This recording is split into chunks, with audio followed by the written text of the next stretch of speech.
And, we're going to just take a moment to talk about this. It's really special because, after a chaotic and deadly day at the Capitol on Wednesday, after a mob of rioters stormed the building, Congress formally confirmed the election of Joe Biden as president. Now, President Trump says even though he obviously disagrees with the results, there will be a peaceful transition of power on January 20th.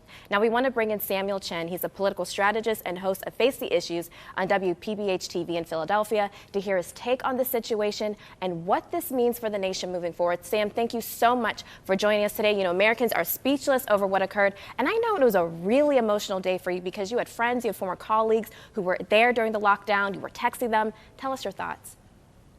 Oh, first, good morning, Sydney, and thank you so much for having me back. It's good to see you. It's good to see all of you. Yeah, yesterday was, it's certainly a monumental day, and as you may know, I'm a former staffer in both the House and the Senate. So a lot of those people there yesterday were former colleagues of mine, friends of mine. As a consultant, we still work regularly in the building, and so it's a lot of calling, checking in, texting. A lot of my friends who aren't sure if I'm in DC or not at the moment were texting me. And it's certainly equal parts heartbreak and frustration. This is something that we don't have to come to this. The Capitol has not been attacked since the War of 1812. And to think that this was an attack from within. And so certainly both heartbreaking to see this for the country, but also immensely frustrating as someone who used to be a staffer there. Yeah, Sam, what did they say? What were they conveying to you when you were texting some of those staffers that were in there? What were they saying about the whole situation that was unraveling? The House and Senate office buildings. So what a lot of people don't know is that the offices are actually held outside the Capitol building. But those offices, there are protesters or rioters in the hallways as well. And so they evacuated those buildings. And those in the Capitol were really in, those who could get out got out, but really otherwise it was a shelter in place kind of order. And so it was, you were there. I mean, the Congress came back, so they weren't able to go home. A lot of these staffers got home about 4:30 this morning.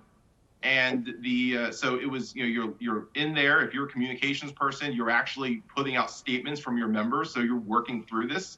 And then those in the Capitol, as the shooting takes place and as the different weapons were being used, it's a lot of them are on the floor and you're literally just cowering where you can.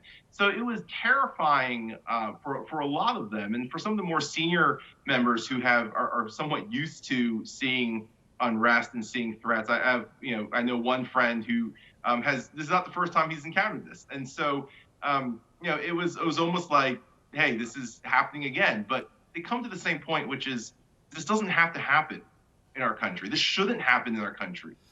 And, we all say, we kind of look to Washington and we say, hey, why aren't you guys doing better? And sometimes I think we need to appeal to our better angels instead of theirs. And Sam, I just want to ask you, because I think a lot of us right now, so we're waking up to this. This is a thing that's constantly in the headlines. What do we do as a nation to move forward? Where is the hope in all of this? That's a great question, Sydney. And I think when you look at, from our founding to today, what makes a republic is that the power bestowed upon its government rests with its people. And what happened yesterday rests with us as people. We are consumers of our politics. Right. And just like in any business, what consumers demand is ultimately what's delivered. And so it's incumbent on us, like I said earlier, we should stop appealing to Washington's better angels, and we need to appeal to our own. And that means looking deep within, getting back to the core of our identity of who we are and living that out. I think it's very hypocritical on one hand to proclaim Christ, on the other hand to really invade or attack a government building and innocent people who are in there. And so I think it comes back to us. If we want our politics to be better tomorrow, if we want our politics to be more hopeful, it's not about the legislation we pass, as important as that is. It's about us. And that begins with how we treat our neighbors. That begins if we take Christ's word seriously, that we should love our neighbors as we love ourselves. And if we don't start there, we're never going to fix what's happening in Washington. Sam, that's such a great point that you're hitting and sharing. And will you join us? We just want to take a time to